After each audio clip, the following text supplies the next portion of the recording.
اس زمانے کے جو شعراء تھے ان کو میں چچا، پھپھا، تایا اور اپنے کیا خالو اور ماموں ان کے طور پہ پہچانتا تھا. تو آپ ویسے 2 بھائی ہیں جی. تو صرف آپ آئے شاعری کی فیلڈ میں یا دوسرے بھائی کو بھی کچھ جراثیم لگے؟ نہیں، وہ ماسک پہنتے ہیں. اچھا، ابتدا آپ نے طنزیہ سیاسی کالم لکھنے سے کی اور پہلے ہی کالم سے اس عہد کے نامور کالم نگار نصر اللہ خان کو چونکا دیا تھا. تو یہ کیا قصہ ہے، ذرا بتائیے. یہ میرا بڑی خوش قسمتی کہ مجھے اصل میں وہ نصر اللہ خان صاحب جو ہیں میرے پسندیدہ کالم نگار تھے. میں اس زمانے میں اسکول میں جب میں تھا تو اس زمانے میں اخبار پورا چاٹتا تھا، میں کچھ چھوڑتا نہیں تھا، کالم سارے پڑھتا تھا. نصر اللہ خان صاحب کو خاص طور سے تو اسکول میں ایک زمانے میں میں نے کچھ مضامین لکھے، مجھے شوق تھا وہ مضامین لکھنے کا، یعنی ایسے جس کو ہم کہتے ہیں. تو میں نے ایسی ایک سیاسی موضوع پر ایک طنزیہ ایک مضمون لکھا. کیا عمر تھی اس وقت آپ کی؟ میں میٹرک میں تھا. اچھا، میٹرک میں تھے، گڈ. تو میں نے وہ ابو لکھا، مجھے خیال آیا کہ کیوں نہ رسول اللہ خان صاحب کو بھیجا جائے. ابو کو سے کہتا تھا، وہ کہتے تھے کہ اپنی پڑھائی پہ توجہ دو. تو میں نے اب ان کی ڈائری سے نکالا نصر اللہ خان صاحب کا پتہ نکالا اور ان کو میں نے خط میں لکھ کے بھیج دیا. اور اس میں میں نے خط لکھا. اس زمانے میں حریت میں ہوتے تھے نا؟ جنگ میں لکھتے تھے. اچھا، جنگ میں لکھتے تھے. ان کا آتا تھا وہ آداب عرض کے نام، آداب عرض کے نام سے. تو ساتھ میں خط لکھا، اس میں میں نے لکھا میں نے آپ کو پڑھتا ہوں اور مجھے شوق ہے میٹرک وغیرہ وغیرہ. آخر میں لکھ دیا آپ کا فین میں نے لکھا آپ کا پنکھا فیصل عظیم. اچھا اچھا. اور وہ ان کو پسند آ گیا. تو انہوں نے وہ کچھ دن بعد کوریئر سے میرے پاس ایک خط آیا، اس میں لکھا تھا کہ آپ مرزا وسیم ہیں مرزا نگار بننے کے، آپ مجھ سے آ کے ملیے. اور اگلے ہی دن ان کا جو کالم تھا اس میں انہوں نے بچہ مرزا نگار کے نام سے وہ میرا وہ پورا چھاپ دیا. تو بس وہاں ان سے ملاقات ہوئی اور بڑی انہوں نے محبت سے حوصلہ افزائی کی بہت. تو بس بڑی خوش قسمتی کہ مجھے ان سے اس طرح ملنے کا آپ کو بھی اچھی خوراک مل گئی اور ان کے بھی ایک دن کا خوراک کا انتظام کر دیا آپ نے کالم کا. اچھا، تو یہ تو کالم نگاری کا قصہ ہے، لیکن یہ شاعری کے ساتھ جو ہے آپ کی آمد و رفت کیسے شروع ہوئی؟ شروع میں تو رفتی کیونکہ وہ میں اسکول کے زمانے میں ہمارے دوست ہوتے تھے اسکول کے، ہم لوگ مل کے الٹی سیدھی چیزیں لکھتے تھے. وہ مزاحیہ شعر لکھنے کی کوشش میں الٹا سیدھا. پھر وہ چھوڑ دیا. پھر وہ اس کے بعد ایک خیال آیا، وہ ایک دم ٹی وی پہ ہم کو زمانے میں ضیاء الحق کا دور تھا تو وہ علامہ اقبال کے جو اشعار فروغ چلتے رہتے تھے. تو کچھ وہ جوش پیدا ہوا تو اس سے بھی کچھ چیزیں لکھنے کی کوشش کی. کوئی حوصلہ افزائی نہیں ہوئی. ابو نے کہا کہ کام کرو، پڑھائی کرو، وقت ضائع نہیں کرو. لیکن پھر جب میں یونیورسٹی بنا، جو یونیورسٹی میں پھر میں نے کچھ لکھا اور انہی کے ابو کی اصل میں انہی کے شعر کی ایک پیروڈی. اچھا. وہ اسی طرح جس کو آپ کہہ سکتے ہیں، اور وہ ذرا مزاح کے انداز میں ان کو سنایا تو وہ ان کو اچھا لگا. تو بس وہاں سے پھر انہوں نے مجھے روکا نہیں. پہلی جو ہے وہ غزل پیروڈی آپ نے لکھی پہلی ہے نا؟ اچھا. لیکن اس کے بعد پھر سنجیدہ شاعری کافی کی آپ نے؟ پھر سنجیدہ شاعری کی. اچھا. تو جب سنجیدہ شاعری کی تو والد کو پہلی غزل کب سنائی اور ان کا کیا رد عمل تھا؟ سنجیدہ کی بات ہو رہی ہے. ہاں، میٹرک کی تھی، سوری یونیورسٹی کا زمانہ تھا. تو اسی زمانے میں نے لکھی. پہلے تو ایک دو شعر جب انہوں نے اس کی حوصلہ افزائی کی تو پھر میں نے اچھا پہلی غزل بھی میری جو ہے وہ ان کی غزل تھی، اس پہ میں نے تحریک غزل. اچھا، ان کی زمین پر؟ جی، ان کی زمین میں. اور انہوں نے پسند کیا، پھر انہوں نے کہا ٹھیک ہے لکھو. تو وہ پہلی غزل تھی. اس کے بعد پھر اچھا تو اجازت مل گئی اور آپ شروع ہو گئے. اچھا، تو الیکٹریکل انجینئر جب شاعری کرنے لگے تو ایسا بھی کبھی ہوا کہ شعر کی آمد میں الجھ کر آپ نے بجلی کا جھٹکا لگا لیا؟ ہاں، یہ اصل میں بجلی کا جھٹکا ہی ہوتا ہے. لگتا ہے تو آپ کچھ شعر کہہ دیتے ہیں. تو وہ جو ایک جو ہوتا ہے نا، ایک کوندا، بجلی کا کوندا لپکتا ہے اگر دماغ میں، خیال اچھا آتا ہے تو آپ لکھتے ہیں، نہیں آتا ہے آپ زبردستی لکھتے ہیں تو پھر وہ ایک ایسے ہی خالی تار آپ نے لگا دیا تو وہ اس طرح تو بہت سارے تار رکھتے ہیں ساتھ میں. تو حقیقت میں جب آپ شعر لکھتے ہیں تو وہ یا کوئی شعر ایسا جو آپ کو اپنی طرف بلاتا ہے اور آپ پھر لکھتے ہیں تو وہ کچھ اس کا معاملہ ایسے ہی ہوتا ہے بجلی کے جھٹکے والا. اچھا، کیونکہ جو خواتین شاعرات ہیں ان کے بارے میں عموماً پوچھا جاتا ہے نا کہ جب آپ کوکنگ کرتی ہیں اور اگر اچانک آمد ہو جائے تو کیا روٹی جل جاتی ہے؟ تو آج ایک مرد سے مجھے یہ پوچھنے کا موقع مل گیا، اور وہ جو انجینئر ہے، ٹھیک ہے نا. تو فیصل، ویسے تو مجھے اس وقت آپ کی شاعری سننی تھی، لیکن وہ ہمیں اشارہ ملا ہے کہ میں جو ہے ایک بریک لوں. تو ناظرین جائیے گا مت، فیصل سے بہت ساری گفتگو کرنی ہے. یہ بہت اچھے فقائیے بھی لکھتے ہیں، یہ بہت اچھی نظمیں بھی لکھتے ہیں، بہت اچھی غزلیں بھی لکھتے ہیں. ان کا ایک مجموعہ کلام آ چکا ہے، اس پر بھی بات ہوگی. شادی شدہ ہیں. تھوڑا سا عمر بہت کم لگتی ہے لیکن بہت بڑے بڑے انہوں نے کام کیے ہیں. تو جائیے گا مت, واپس آتے ہیں ایک بریک کے بعد.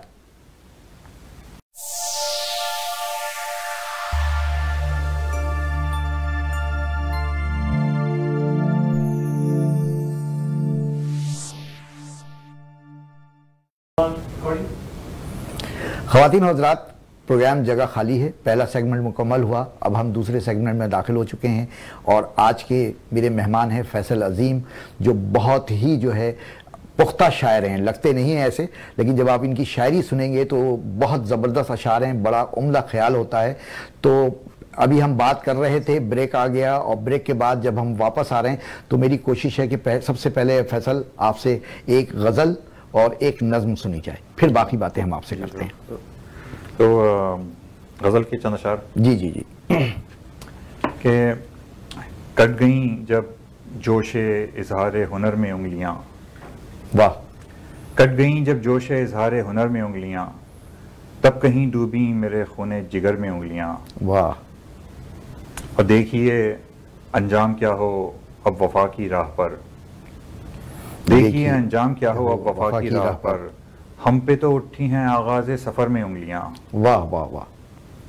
ہم پہ تو اٹھی ہیں آغاز سفر میں انگلیاں, آخر شب میں دیا خود کو بنایا تھا کبھی, آخر شب میں دیا خود کو بنایا تھا کبھی, آج بھی جلتی ہیں امید سحر میں انگلیاں. واہ واہ واہ, زبردست. آج بھی جلتی ہیں امید سحر میں انگلیاں, لکھ رہی ہیں ریگ ساحل پر انوکھی خواہشیں, لکھ رہی ہیں ریگ ساحل پر انوکھی خواہشیں, آ گئی ہیں تیری باتوں کے اثر میں انگلیاں. واہ واہ واہ, زبردست زبردست. اچھا جی, اب ایک نظم بھی ہو جائے ساتھ ہی ساتھ, تاکہ ایک جو ابھی وہ ایک رو آئی ہے ادھر ہماری غزل اور نظم کی, تو ہاں سنائیے ذرا پلیز. ایک نظم پردیس. اچھا. پوچھ رہا ہے کوئی مجھ سے آب و ہوا ان شہروں کی, واہ. پوچھ رہا ہے کوئی مجھ سے آب و ہوا ان شہروں کی, اس سے فرصت کے لمحوں کے باتیں آٹھوں پہروں کی. واہ. کوئی کہتا ہے کیا دیکھا غیروں کی اس پستی میں, کوئی کہتا ہے کیا دیکھا غیروں کی اس پستی میں, موسم کیسے ہیں شہروں کے, لوگ ہیں کتنی پستی میں. واہ. ذکر کرو کچھ رنگ و بو کا, کچھ پھولوں کچھ کلیوں کا, کچھ برسات کا نقشہ کھینچو, کچھ پردیس کی گلیوں کا. لوگ ملے ہیں کیسے تم کو, کیا لہجوں میں نرمی ہے, واہ. کیا ان برف زدہ لوگوں میں اب بھی پیار کی گرمی ہے. واہ واہ واہ. لیکن ایسی باتیں کہہ کر میں خود سے شرمایا ہوں, لیکن ایسی باتیں کہہ کر میں خود سے شرمایا ہوں, میں تو اپنے سارے موسم اپنے ساتھ ہی لایا ہوں. واہ واہ واہ, زبردست جناب, زبردست. یہ دیس اور پردیس کا جو بھی ہمارے ساتھ جو ہے نا ایک بڑا وہ لگا ہوا ہے چکر, کہ یہاں رہتے ہیں لیکن ایک دل ادھر کا سوچتا ہے نا, آنکھیں یہاں دیکھ رہی ہوتی ہیں, دماغ ادھر کا سوچ رہا ہوتا ہے. اچھا, آپ بیک وقت انجینئر بھی رہے, آپ شاعر بھی رہے, تو یہ دونوں چیزیں, ایک تو اندر کا سفر آپ کا اور ایک باہر کا سفر. اور جب میں آپ کے باہر کا سفر دیکھتا ہوں تو میں دیکھتا ہوں کہ آپ پہلے امریکہ چلے جاتے ہیں اور اس کے بعد آپ کینیڈا آ جاتے ہیں. تو یہ امریکہ اور کینیڈا جانے کا صرف آپ نے خواب دیکھا تھا یا بغیر خواب کی تعبیر مل گئی؟ نہیں, شروع میں تو میرے دماغ میں بیٹھا ہوا تھا کہ کہیں نہیں جانا. اچھا. اور ایک تو یہ کہ شروع میں یہ بھی تھا کہ اگر چاہیں بھی تو نہیں جا سکتے, کیونکہ اس زمانے میں اتنے پیسے بھی نہیں ہوتے تھے ہمارے پاس. صحیح. لیکن پھر یہ ہوا کہ نہیں, جانا نہیں ہے, یہیں پہ جو اپنے ملک میں رہ کے جو کرنا ہے. لیکن جب عملی زندگی میں آیا اور بہت سارے رنگ دیکھے, پیشہ ورانہ زندگی میں چیزیں دیکھیں, اور پھر دماغ گھوما اور دل کوڑا, اور یہ ہوا کہ نہیں, یہ چیزیں بدلنی چاہیے. تو یہ ذہن میں آیا کہ نہیں, اب جانا ہے اور پھر واپس آنا ہے, اور پھر جانے کیا کرنا ہے. تو جانے کیا جو ہے بس وہ نہیں ہو سکا. اس کے بعد اچھا باہر آئے اور یہیں کے ہو کر رہ گئے. تو پہلے آپ جو ہے نیو یارک پہنچے اور پھر کیلیفورنیا میں رہے. تو نیو یارک کس طرح پہنچے, یہ اہم بات ہے نا بڑی. میری اس زمانے میں وہیں میں نوکری کے لیے اپلائی کرتا رہتا تھا انٹرنیٹ پہ. تو ایک جگہ سے آ گئی کال اور ہو گئی نوکری, تو چلے گئے نیو یارک. اچھا, صرف 5-6 مہینے وہاں رہے, اس کے بعد پھر اس کے بعد کیلیفورنیا, اور 3-4-5 سال وہاں رہے. جی, تقریباً 4-5 سال. اچھا. پھر انہی دنوں میں, چند سالوں میں, وہ سال آتا ہے سن 2006, جو آپ کی زندگی میں بڑا اہم سال ہے. کینیڈا کی امیگریشن ملتی ہے, شادی ہو جاتی ہے, اور تو اور صاحب اولاد ہونے سے پہلے آپ صاحب کتاب ہو جاتے ہیں. پہلا مجموعہ شائع ہوتا ہے میری آنکھوں سے دیکھو. تو یہ 3 تحفے ایک ہی سال آپ کو ملتے ہیں. تو ان میں سے کون سا تحفہ آپ کے لیے سب سے زیادہ جو ہے اہم تھا اور اس سے سب سے زیادہ آپ کو خوشی ملی ہو؟ اب آپ مجھ سے اگر یہ پوچھیں کہ آپ کو باپ بننے کی زیادہ خوشی ہوئی یا بیٹا ہونے کی زیادہ خوشی ہوئی، اولاد ہونے کی زیادہ خوشی ہوئی، تو ان دونوں میں کوئی فرق نہیں ہے. یہاں معاملہ یہی ہے کہ اس میں آپ یہ نہیں کہہ سکتے کہ اس میں زیادہ خوشی ہوئی یا اس میں زیادہ خوشی ہوئی. وہ تمام چیزیں ایسی ہیں کیونکہ ان کا آپس میں کوئی مقابلہ نہیں ہے. تو وہ اور سب چیزیں اتنی اہم ہیں کہ ان سب سے جو ہے وہ ان سب کو آپ برابر ہی سمجھیں گے، سوائے اس کے کہ جو پریشانی اور جو گھبراہٹ پہلی بار امیگریشن کی ہوتی ہے اور جو کتاب چھپنے کے وقت کی ہوتی ہے، شادی واپس وہ نہیں ہوتی. اچھا، تو بیگم صاحبہ کو منہ دکھائی میں آپ نے کتاب ہی پیش کی ہوگی یہ کہہ کر کہ میری آنکھوں سے دیکھو؟ منہ دکھائی میں آنکھیں پیش کر دیں کہ ان سے مجھے دیکھو.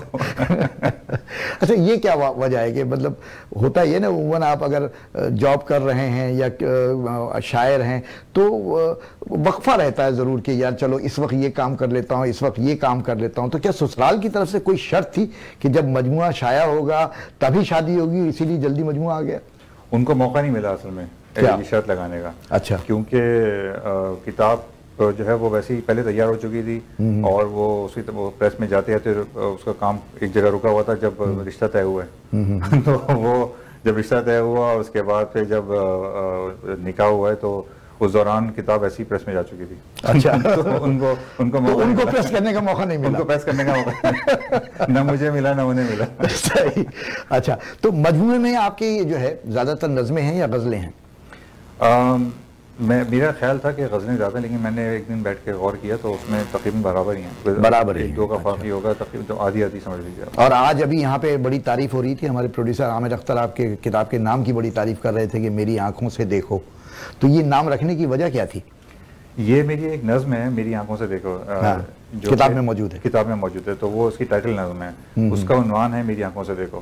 تو جب میں کتاب مرتب کر رہا تھا اور اس میں میں ناموں پہ غور کر رہا تھا تو مجھے اچانک کلک ہوا کیوں نہ میں اس نظم کا عنوان ہی کتاب کا نام رکھ دوں. اچھا اچھا اچھا. تو اسی حوالے سے اور بڑا خوبصورت نام بن گیا وہ، ہے نا.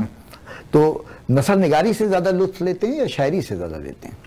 یہ مقابلہ نہیں کروں گا میں اس کا، اس لیے کہ جس وقت جب آپ لکھ رہے ہیں، چاہے اس وقت آپ نظم لکھ رہے ہیں یا آپ نثر لکھ رہے ہیں، جس وقت آپ چیز لکھ رہے ہیں اس وقت جو کیفیت ہوتی ہے نا، اس وقت وہ جو لکھ رہے ہوتے ہیں اسی میں سب سے زیادہ مزہ آ رہا ہوتا ہے. وہ نشہ جو ہوتا ہے وہ اسی وقت جو آپ لکھ رہے ہیں اس میں جب آپ ڈوب کے لکھ رہے ہیں تو اس کے علاوہ باقی آپ جو نظم لکھ رہے ہیں اس وقت آپ کو باقی نظمیں بھی یاد نہیں آتی ہیں. اپنی غزل لکھ رہے ہیں تو آپ کو باقی غزلوں کا میں مزہ نہیں آئے گا. یہی حال نثر کا بھی ہوگا. تو وہ جو شادی سے پہلے کتاب آ گئی اور جو شاعری تھی، تو وہ شاعری اور شادی کے بعد کی شاعری کوئی فرق فیل کیا آپ نے کہ شادی ہونے سے کچھ شاعری پہ اثر پڑا ہو، اچھا یا برا؟ یہ تو میں نہیں کہہ سکتا، یہ وہ لوگ بتا سکتے ہیں جو پڑھ کے کہیں فیصلہ کریں. البتہ یہ ضرور ہے کہ شادی کے آس پاس کے دنوں میں شاعری جو تھی اس میں ذرا رنگ و خوشبو زیادہ تھی. اس سے پہلے اور اس سے بعد جو ہے وہ سب نارمل تھا. اچھا، حالانکہ شادی ارینج تھی آپ کی؟ جی ارینج. اچھا، تو دیکھا بھی نہیں تھا بھابھی کو پہلے، ملاقات بھی نہیں ہوئی؟ بس نکاح سے خیال میں 1 ہفتے پہلے دیکھا تھا. تو ایسے تصویر دیکھی تھی. اچھا، تصویر دیکھی تھی. نہیں تو شاعر تو بھائی وہ تو بغیر اس کے رہتے نہیں ہیں. آپ یہ کیسے بڑے؟ وہ الگ معاملہ ہے. اچھا، وہ الگ معاملہ ہے، اس کو الگ رکھا ہوا ہے. لیکن حسن پرستی الگ ہے اور باقی معاملات اپنا. اچھا، شادی الگ ہے اور حسن پرستی الگ. وہ تو الگ. اچھا، اب آپ اگر آپ کو پھول نظر آئے گا تو آپ کو اچھا لگے گا نا. بالکل بالکل.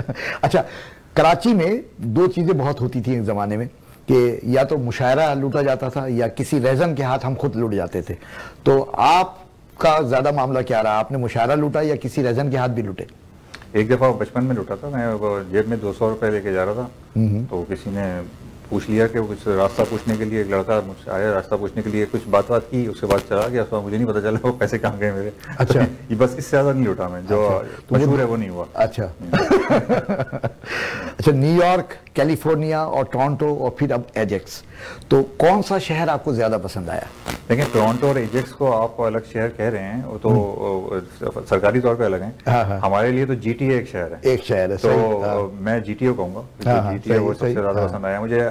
لیکن سوال یہ ہے کہ آپ کس حوالے سے بات کر رہے ہیں. اگر آپ معاشرتی یا سماجی زندگی کے حوالے سے بات کریں تو جی ٹی اے، مجھے اس سے زیادہ مزہ کہیں نہیں آتا. اچھا، لیکن ویسے اگر آپ کہیں تو بہرحال کیلیفورنیا تو خیر اسٹیٹ ہے، اس میں جو میں جا رہا ہوں سین ہوزے میں، تو سین ہوزے خوبصورت شہر ہے، صاف ستھرا بھی ہے یہاں کے مقابلے میں، اور بہت سی اچھائی ہیں. لیکن رہنے کے لیے اگر میں دیکھوں تو مجھے جی ٹی اے سے زیادہ اچھا نہیں لگتا. ایسا جی ٹی اے سب سے بیسٹ ہے آپ کے لیے.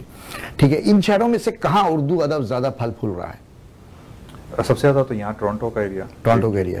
وہ کیلیفورنیا اور وہاں آپ کو اتنا وہ بات نہیں ہے، مطلب لکھنے والے ہر جگہ پورے نارتھ امریکہ میں آپ کو ملتے ہیں، کینیڈا میں، امریکہ میں، ہر جگہ تھوڑے بہت کچھ نہ کچھ. لیکن جو ماحول ہے اور جو سننے والا ہے اور جو تربیت یافتہ سامع ہے نا، جو بات آپ کو یہاں ملتی ہے ٹورنٹو میں مجھے اور کہیں نہیں ملی. اچھا، امریکہ اور نارتھ امریکہ سے اردو زبان میں بڑی تعداد میں کتابیں شائع ہو رہی ہیں، مگر صف اول کے شاعر و ادیب صرف ہندوستان اور پاکستان میں ہی پیدا ہو رہے ہیں. اس کی کیا وجہ ہے؟ لیکن یہاں جتنے بھی شاعر و ادیب جن کو آپ جانتے ہیں وہ وہیں پیدا ہوئے ہیں، پیدا ہو کے یہاں آئے ہیں.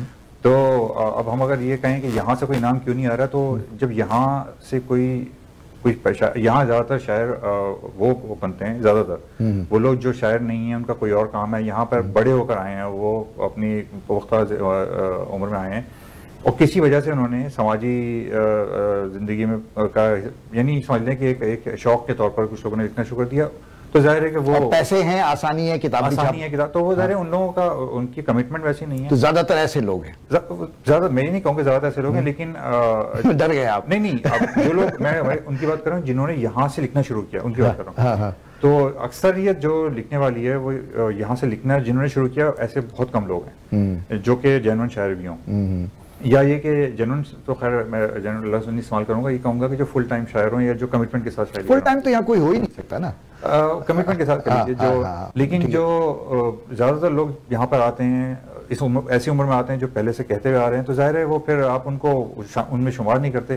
ورنہ کتنے ایسے لوگ ہیں جو یہاں پر آئے، ان کا نام بھی ہے، یہاں پر رہے، یہیں پہ انتقال ہوا، سب کچھ ہوا، لیکن آپ ان کو یہاں کا مانتے نہیں ہیں کیونکہ وہ یہاں پیدا نہیں ہوئے. ہاں نہیں، لیکن کتابیں جب یہاں سے آ رہی ہیں، میرا مطلب یہ ہے کہ جو کتابیں اگر آپ دیکھیں ہے نا، جو پاکستان سے شائع ہو رہی ہیں، جو ہندوستان سے شائع ہو رہی ہیں، جو امریکہ اور نارتھ امریکہ سے یا یو کے سے شائع ہو رہی ہیں، تو یہاں سے مجھے کوئی ایسا کوئی نہیں ملی کتاب کہ جو صفحے اول کی کتاب شمار ہو جائے جس کو لوگ اسی طرح دیکھ رہے ہوں. تو یہ چیز ہے، اس حوالے سے بات صفحے اول کی کتاب تو نہیں، لیکن ہاں کچھ کتابیں مشہور ہوتی ہیں.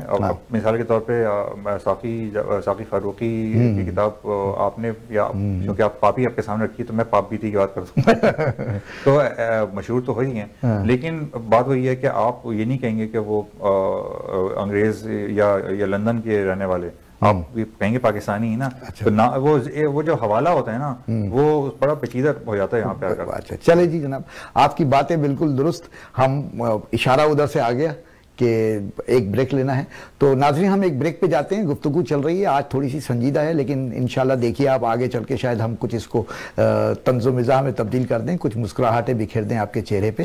تو ہمارے ساتھ رہیے اور ابھی دیکھیے کچھ اشتہارات.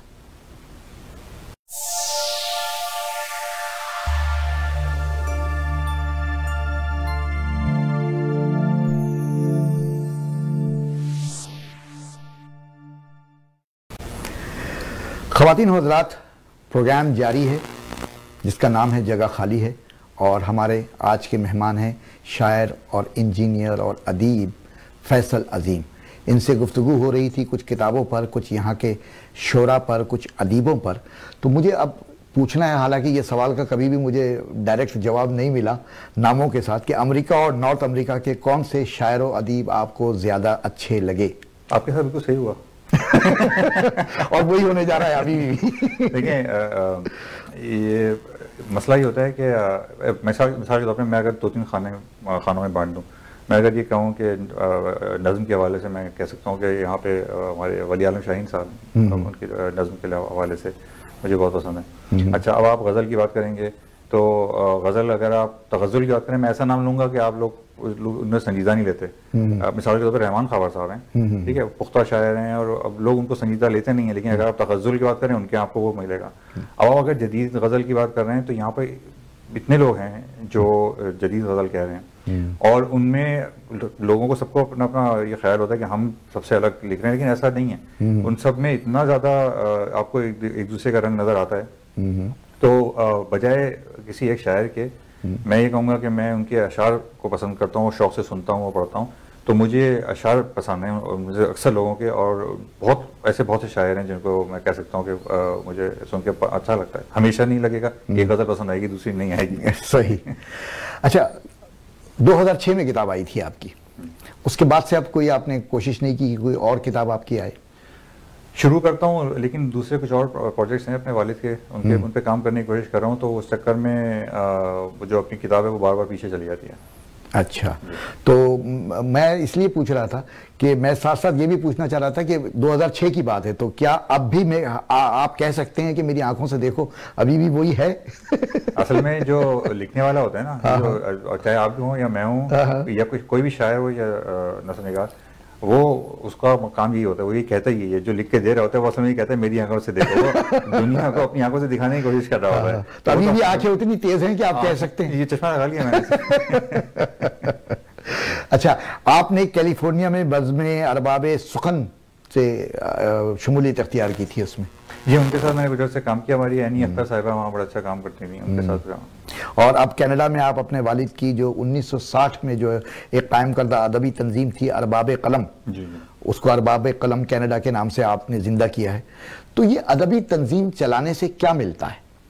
ادبی تنظیم چلانے سے آپ پر منحصر ہے آپ کیا چاہتے ہیں اس سے حاصل کرنا. اگر آپ لوگوں کو جمع کرنا چاہتے ہیں تو آپ کو وہ مل جائے گا. اگر آپ نام چاہتے ہیں تو نام مل جائے گا. اگر آپ صرف وقت نہیں گزر رہا آپ سے تو وہ بھی گزر جائے گا. لیکن ہمارا جو اگر آپ دیکھیں جو ہم لوگوں نے کام شروع کیا، آپ بلکہ پہلی اس میں اس کے تقریب میں آئے تھے، ہم لوگوں کا جو ہے وہ یہ ہے کہ ہمیں اپنی علم کی پیاس بجھانی ہے ایک تو، دوسرے ہمیں جو ہے نا اپنے آس پاس ایسے لوگ جمع کرنے ہیں جو ہمیں کچھ سکھا دیں. تو ہم لوگ بس وہ کر رہے ہیں. اس کے تحت جتنے ہم نے پروگرام کیے ہیں اس میں سب میں یہ ہو رہا ہے کہ ہم اپنا تو کچھ ہمارا نہیں ہوتا، ہم صرف جو کچھ بزرگوں کو لیتے ہیں، ان لوگوں سے ہم سوال کرتے ہیں، ان سے صرف سیکھتے ہیں بس. اور یہ بالکل یونانیوں کی طرح. اچھا، لیکن ادبی تنظیموں کے حوالے سے میں نے اپنی کتاب پارچے میں جو ہے نا ایک فقاہیہ لکھا تھا، تو جب آپ یہ گفتگو کر رہے تھے تو مجھے وہ یاد آیا، تو میں نے سوچا کہ کتاب سامنے ہی رکھی ہے تو کیوں نہ اس میں سے چند جملے آپ کو سناؤں کہ میرے نزدیک میں ادبی تنظیمیں کیا ہیں. یہ ایک بہت طنزیہ معاملہ ہے، تو بعض لوگ اس پہ بڑے پریشان بھی ہوئے تھے اور کچھ لوگوں نے بڑی مجھ سے جو ہے نا اس پہ بحث مباحثے کیے تھے، لیکن میں سمجھتا ہوں کہ یہ اس وقت جو ہے یہ میرا نقطہ نظر ہے جو میں بیان کرنا چاہتا ہوں کہ جب کسی ادیب اور شاعر کو یہ خطرہ لاحق ہو جاتا ہے کہ وہ اپنی تخلیقات کی بدولت مزید مقام حاصل نہیں کر سکے گا تو وہ ایک ادبی تنظیم بنا لیتا ہے. اس سے ادب کی ہو نہ ہو اس کی اپنی ترویج و اشاعت کا تا حیات سلسلہ چل پڑتا ہے. ادب پرور شہر وہی کہلاتا ہے جہاں بے شک بڑا شاعر و ادیب پیدا نہ ہو مگر ایک مغرور ادبی تنظیم ضرور ہٹ ہوئی ہو. شہر میں اگر لسانی و مذہبی تنظیم نہ بھی ہو تو جملہ فسادات کی ذمہ داری ادبی تنظیمیں بآسانی قبول کر لیتی ہیں. جن شہروں میں ادبی تنظیمیں نہ ہوں وہاں پتہ نہیں چلتا کہ کون برا شعر کہہ رہا ہے یا کس کے دامن پر کون سا نیا دھبا نمودار ہوا ہے. اور مطلب میں تھوڑا سا اس میں ایک آدھ جملہ اور سنا دیتا ہوں کہ اگر کسی شہر میں ادبی تنظیم نہ ہو تو شبہ رہتا ہے کہ یہاں کے باسی ادبی ذوق نہیں رکھتے، اور اگر ادبی تنظیمیں ہوں تو یہ شبہ یقین میں بدل جاتا ہے. تو ایک جنرل جو چیزیں ہیں وہی، اور اس میں بہت کچھ تھا لیکن میں نے سوچا کہ تھوڑا سا یہ اس وقت آپ کو سنایا جائے تاکہ پروگرام میں بھی تھوڑا سا ایک رنگ آئے. اچھا، جب میں بات کرتا ہوں ایجیکس کو دیکھتا ہوں جس شہر میں آپ رہتے ہیں، تو اگر آپ کے شہر میں صرف دیکھا جائے تو وہاں اردو کتنی پنپ رہی ہے؟ اردو کے پھل پھول صرف ٹورنٹو یا مسیساگا میں آپ کو نظر آتے ہیں یہاں، یا وہاں بھی کچھ کوپلیں کھلی ہیں؟